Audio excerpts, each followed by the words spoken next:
Qu'est-ce qui me manquait? J'avais besoin d'une grande dose de l'amour de Dieu, mais je ne savais pas comment recevoir cela de Dieu. Alors, Dieu me le donnait à travers Dave pour quelque temps, pour briser les barrages qui m'entouraient, avant d'en arriver au point où je pouvais communiquer convenablement avec Dieu et commencer à recevoir de lui.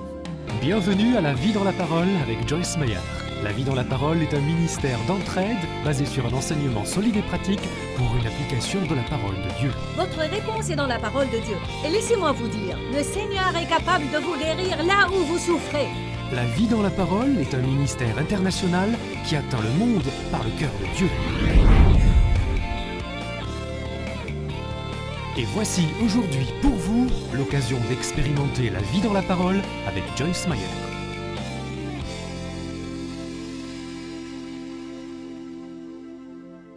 Marcher dans l'amour n'est pas une suggestion, c'est un ordre. En fait, le manque de personnes qui marchent dans l'amour est un grand problème parmi les croyants.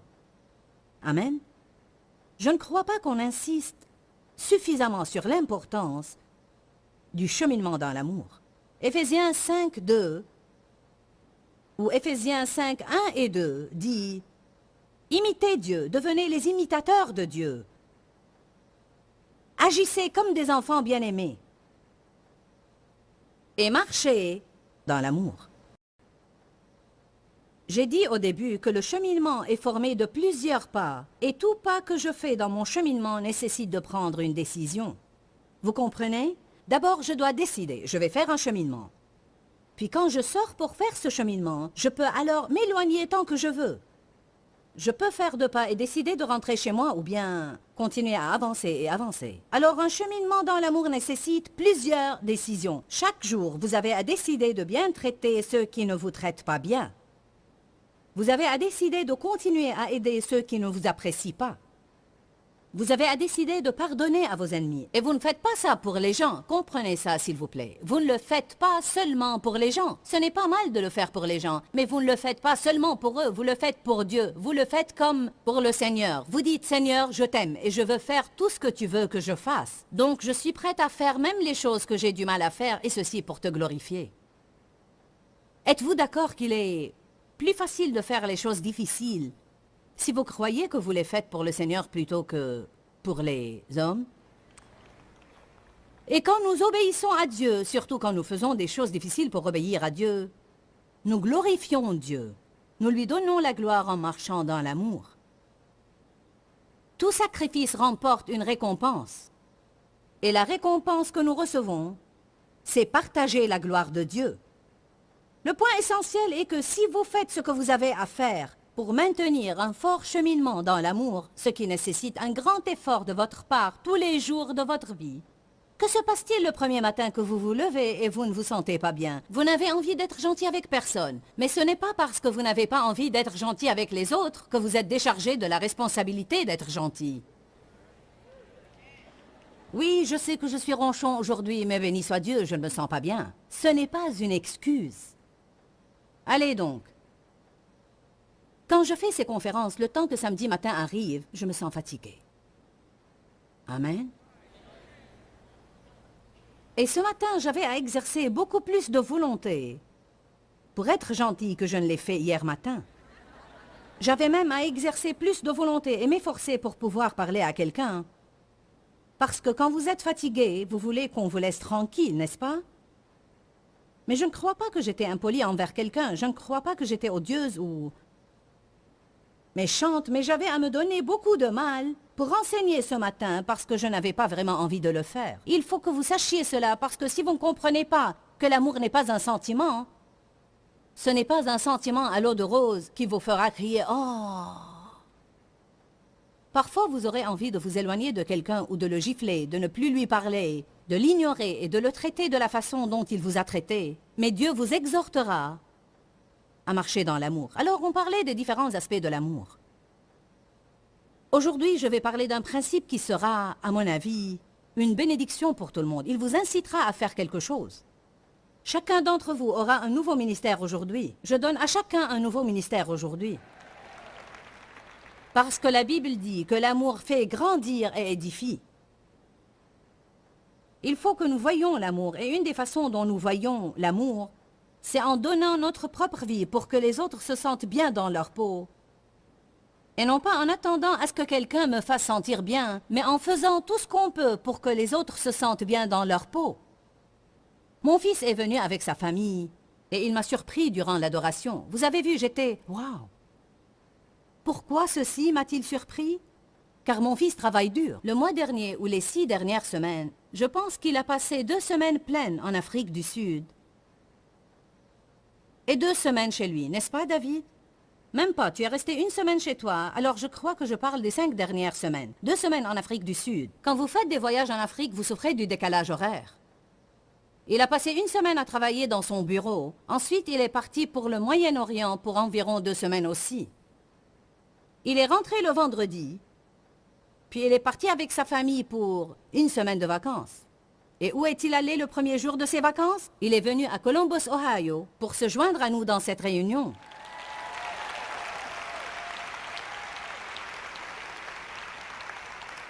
Qu'est-ce que cela nous a fait? Cela nous a édifiés, cela nous a fait grandir. Ceci en dit plus que les mots pourraient dire, car si souvent les mots expriment peu, nous devons les utiliser pour exprimer notre amour. Et je ne dévalorise pas les mots, car les mots sincères sont importants.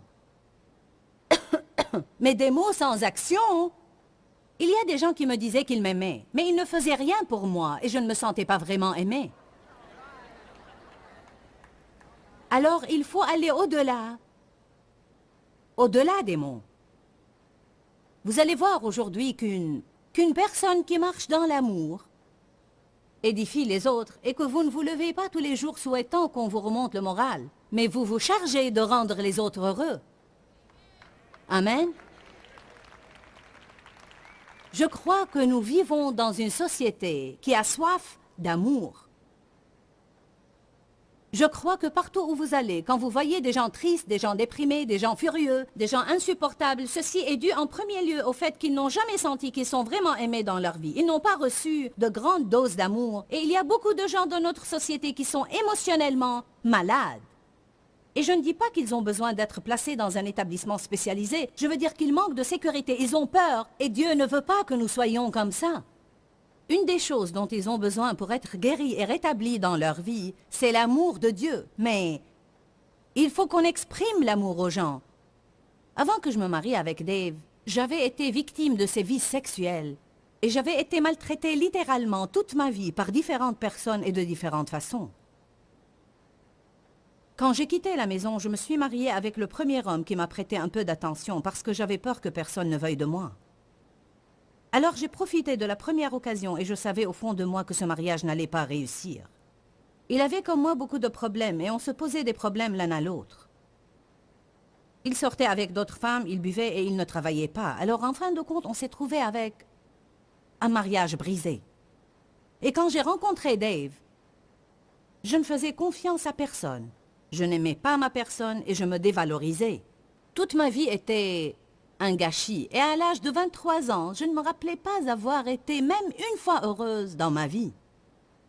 Je m'amusais de temps en temps, mais je n'avais jamais ressenti une joie prolongée. Qu'est-ce qui me manquait? J'avais besoin d'une grande dose de l'amour de Dieu. Mais je ne savais pas comment recevoir cela de Dieu. Alors, Dieu me le donnait à travers Dave pour quelque temps, pour briser les barrages qui m'entouraient, avant d'en arriver au point où je pouvais communiquer convenablement avec Dieu et commencer à recevoir de lui. Le Seigneur a mis quelques personnes dans votre vie. Ceci m'est venu à cœur maintenant. Je crois que toute personne présente ici, le Seigneur a mis dans sa vie certaines personnes qu'il veut qu'elle aime d'un amour infini, désintéressé et gratuit.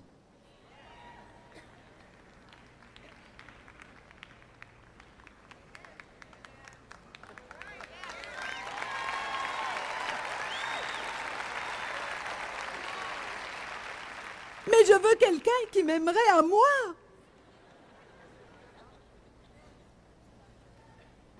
Comment vous recevez ce que vous voulez? En donnant ce dont vous avez besoin.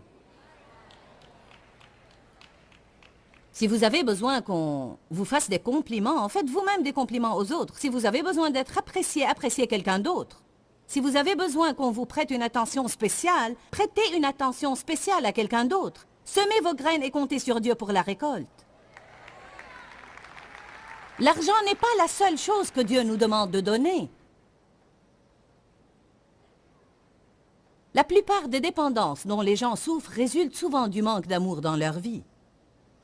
Les gens se sentent vides, ils souffrent émotionnellement, ils se sentent bons à rien. Vous savez combien de personnes se sentent bonnes à rien? Elles sentent comme si elles n'avaient pas de but ni de valeur. Elles ont besoin d'être appréciées et valorisées.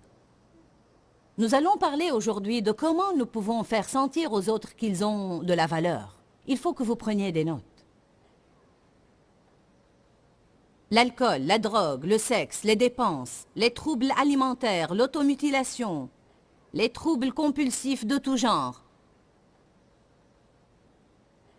La plupart de ces choses-là sont dues au fait que les gens manquent d'amour. Ils sentent qu'ils sont sans valeur, ils sentent qu'ils sont bons à rien, ils n'ont pas de but dans la vie. Alors, ils souffrent tellement qu'ils ont recours à autre chose pour être soulagés. Peut-être que c'est le cas de certains d'entre vous ici, et ceci pourrait être une révélation pour vous. Et vous dites, je ne savais pas quel était mon problème. Nous sommes créés par Dieu pour être aimés. Nous ne sommes pas créés pour être rejetés. Nous sommes créés par Dieu pour être aimés, pour nous sentir aimés et pour nous sentir justes. Nous ne sommes pas censés nous sentir mal tout le temps. Vous n'êtes pas censé entendre la même rengaine dans votre tête tout le temps. Quel est mon problème? Quel est mon problème? Quel est mon problème? C'est pourquoi, dès que la personne est née de nouveau, le premier don que le Seigneur lui accorde, en fait, c'est la justice. Justice. Et non pas l'injustice. Le Seigneur nous donne sa justice pour remplacer notre injustice.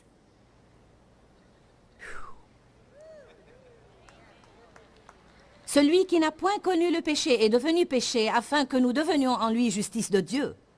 Je suis juste auprès de Dieu, je ne suis plus injuste auprès de Dieu, et ceci grâce au sang de Jésus.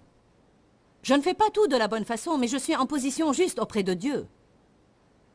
Et ceci se manifeste dans ma vie. J'agis mieux jour après jour. Peut-être que vous pensez que je n'agis pas bien, ou vous dites à quelqu'un que vous ne croyez pas que j'agis bien, mais Dieu voit que je suis en train de faire un progrès. Dieu n'est pas furieux aujourd'hui que vous ne soyez pas encore arrivé, mais il sera très déçu si vous arrêtez d'aller de l'avant. La vie est un voyage. Si vous avez soif d'amour et vous me dites « Bon Joyce, personnellement, je ne peux pas aider les autres parce que je suis moi-même un gâchis, je ne suis qu'un bon à rien, j'ai besoin d'être aimé. » Ce que je vous suggère de faire tout d'abord, c'est de courir vers Dieu et non pas vers les gens. Il se peut que Dieu agisse à travers les gens, mais vous devez courir vers Dieu.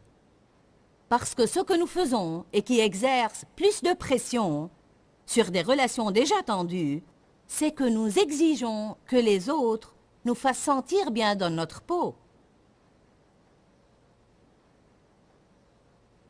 Vous ne pouvez pas faire porter à quelqu'un dans votre vie, que ce soit votre ami, votre époux ou votre enfant, la responsabilité de vous faire sentir que vous êtes une personne de valeur.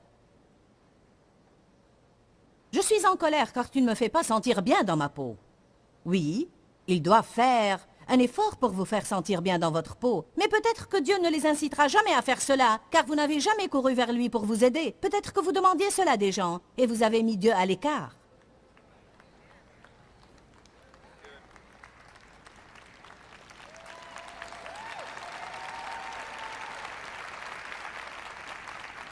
C'est à ce genre de choses que nous devons penser.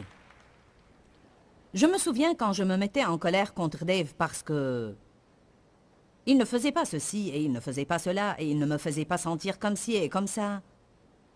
Mais j'ai finalement appris d'une écriture que je vais vous lire dans Jérémie. Jérémie 17, ouvrons nos livres. Tout d'abord,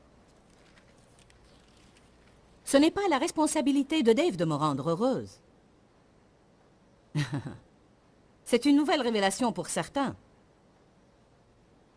Vous dites, n'est-ce pas, à votre mari de vous rendre heureuse? Oui, on est censé faire des choses pour son partenaire, pour le rendre heureux, mais je ne peux pas compter sur lui sans me tourner vers Dieu. Je ne peux pas mettre Dieu à l'écart parce que si Dieu n'agit pas à travers Dave, alors quoi que Dave fasse pour moi, il ne réussira pas.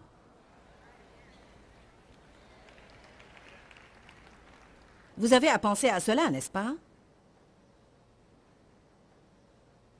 Jérémie 17, 5. Ainsi parle l'Éternel. Maudit soit l'homme puissant qui compte sur les hommes et qui fait des moyens humains la source de sa force, et qui détourne son cœur et sa pensée de l'Éternel.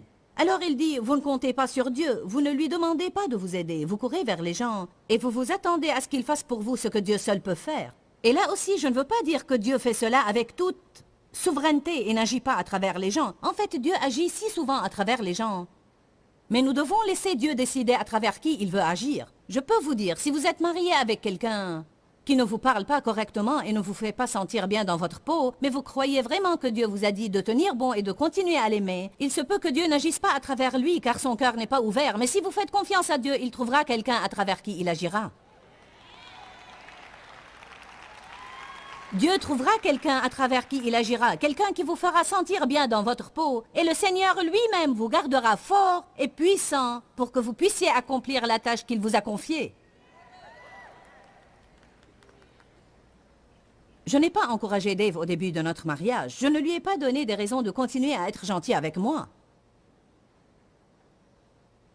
Je ne vous promets pas que vous allez vivre avec quelqu'un qui vous donnera des raisons d'être gentil avec lui. Mais je vous dis, Dieu veut se servir de vous. Nous devons agir et non seulement prêcher. Ne matraquez pas votre famille avec votre Bible si vous n'allez pas marcher dans l'amour. Jérémie 17,6. Il est comme un misérable ou comme un buisson dans le désert. Et il ne verra pas arriver le bonheur. Il ne verra pas arriver le bonheur. Vous voyez cela? Il ne verra pas arriver le bonheur.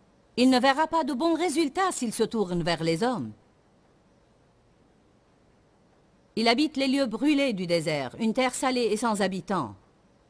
Béni soit l'homme qui se confie dans l'Éternel et dont l'Éternel est l'espérance.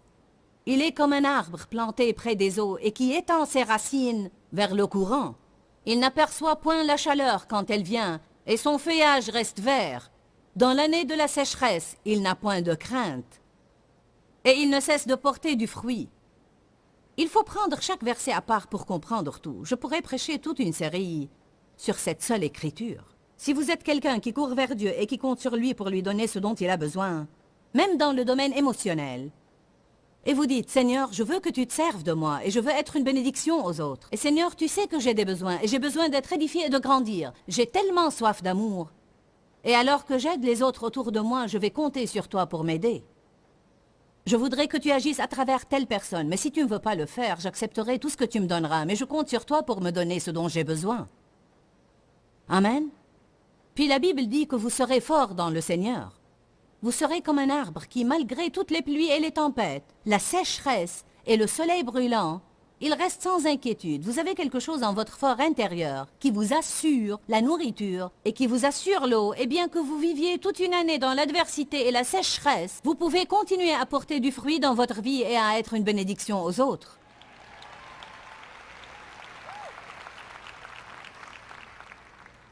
Alors que vous comptez sur Dieu pour subvenir à vos besoins, semez vos graines. Exhortez et édifiez les autres. Et libérez votre foi pour que Dieu vous fasse récolter dans votre vie. Faites des compliments aux gens. Appréciez les gens. Le mot exhorter veut dire inciter les gens à aller de l'avant. Restez près de quelqu'un. Croyez-vous que je n'ai pas besoin d'être édifié, exhorté et encouragé simplement parce que je suis une prédicatrice? En fait, les gens viennent à moi toujours et me disent « Je sais que tu entends cela tout le temps, mais Dieu s'est servi de toi pour changer ma vie. » C'est vrai que j'entends ça beaucoup, mais je l'entends parce que j'ai besoin de ça. Pourquoi? Parce que je travaille dur et le diable m'attaque. Amen. Parfois, quand vous faites ce que je fais, vous vous sentez fatigué. Et le diable vous attaque agressivement. Vous sentez que vous n'en pouvez plus. Je ne sais pas ce que j'aurais fait s'il n'y avait pas des personnes qui priaient pour moi et dont Dieu se servait dans ma vie pour être une bénédiction pour moi. Amen. Il n'y a personne qui n'a pas besoin d'être encouragé. Peu importe jusqu'à quel point on semble qu'on n'a besoin de rien, on a besoin d'être encouragé. Amen. Une femme me racontait hier d'une amie à elle qui lui a raconté quelque chose récemment. En fait, elle pensait venir travailler chez nous.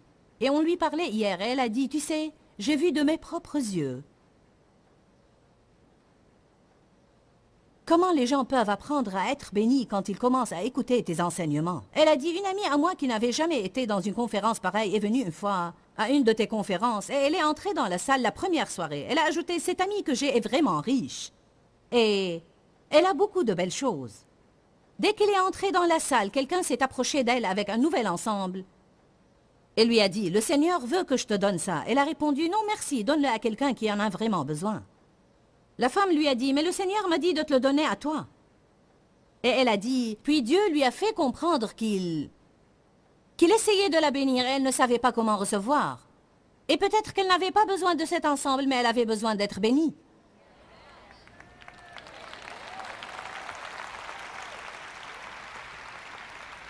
Une des erreurs que nous commettons, c'est que nous regardons les gens et nous décidons ce dont ils ont besoin selon leurs apparences. Tu n'as pas l'air d'avoir besoin de quelque chose, mais ça ne veut pas dire que tu n'as besoin de rien. Ne regardez pas aux apparences, allez au-delà de ça et écoutez ce que Dieu dit. Allez. Combien d'entre vous, peu importe ce qu'ils ont toujours besoin de quelque chose? Vous avez besoin d'être béni. Qui a besoin d'être béni? Amen. J'ai des amis à qui je dis, ça fait longtemps que je n'ai pas reçu de vos nouvelles. Ils me disent tout le temps, nous ne voulons pas te déranger. Nous ne voulons pas te déranger. Nous savons que tu es occupé, nous ne voulons pas te déranger. Mais je dis parfois, dérangez-moi. Certainement, je ne veux pas que tout le monde me téléphone. Mais nous aussi, prédicateurs, avons des amis comme tout le monde. Mais parfois, ils sentent que parce que nous sommes occupés, il ne faut jamais nous inviter à faire quelque chose. Mais je disais, même si j'ai à dire non, ceci ne veut pas dire que je n'aime pas ça. Amen. En fait, tout le monde a des besoins. Les gens occupés ont des besoins. Les gens riches ont des besoins. Les gens sains ont des besoins. Tout le monde a des besoins. Parfois nous pensons, j'ai besoin de ceci et de cela. Laissez-moi vous dire quelque chose. Vous êtes entouré de millions de personnes qui sont dans le besoin. Et une des façons de subvenir à vos besoins, c'est d'arrêter de penser à vos propres besoins et d'aider les autres. Permettez à Dieu de se servir de vous tous les jours et vous serez tellement heureux que vous ne saurez plus que faire. La raison pour laquelle nous sommes malheureux, c'est que nous nous concentrons sur nous-mêmes tout le temps. C'est l'égoïsme qui nous rend malheureux et nous empêche de marcher dans l'amour.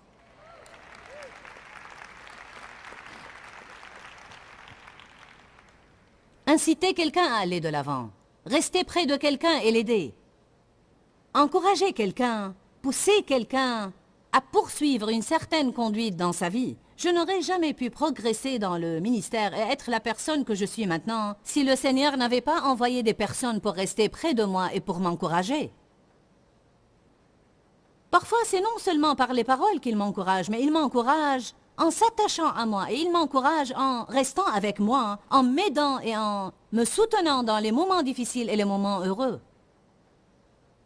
Personne ne peut faire ce qu'il est appelé à faire sans être aidé par quelqu'un. On ne peut pas se passer des autres. Dans 1 Timothée 4,13, Paul, le grand apôtre Paul, a instruit Timothée en disant « Timothée, voici ce que je veux que tu t'appliques à faire jusqu'à ce que le Seigneur revienne. » La lecture, l'enseignement et l'exhortation. C'est très simple. Lis, étudie, prie et exhorte les autres. Si Paul a dit à Timothée, qui était un prédicateur et un des protégés de Paul, que l'exhortation faisait partie de son ministère, alors elle fait partie de notre ministère à tous.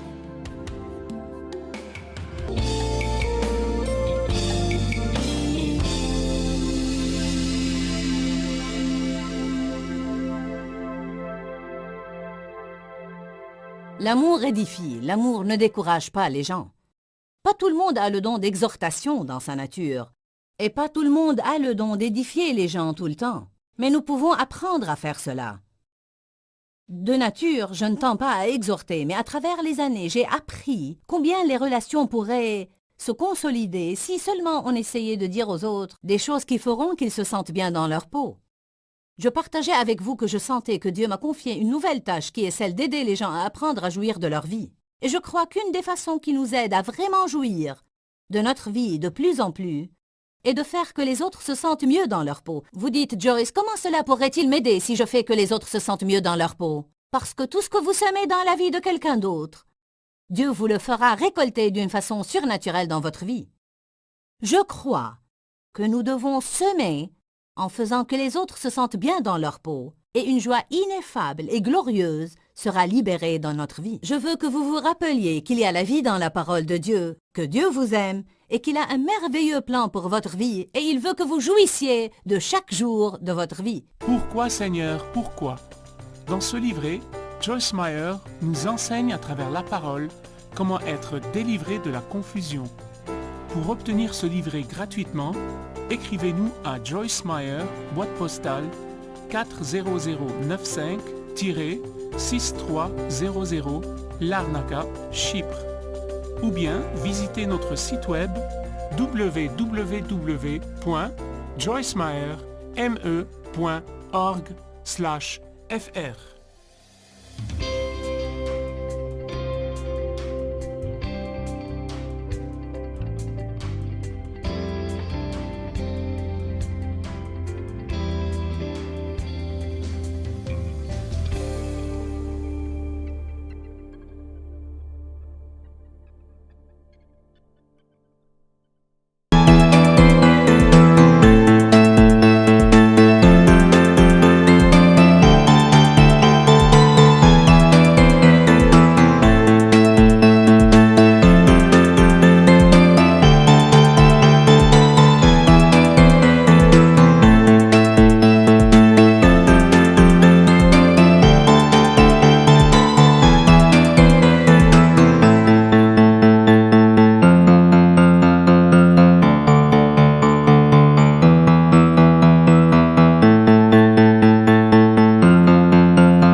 as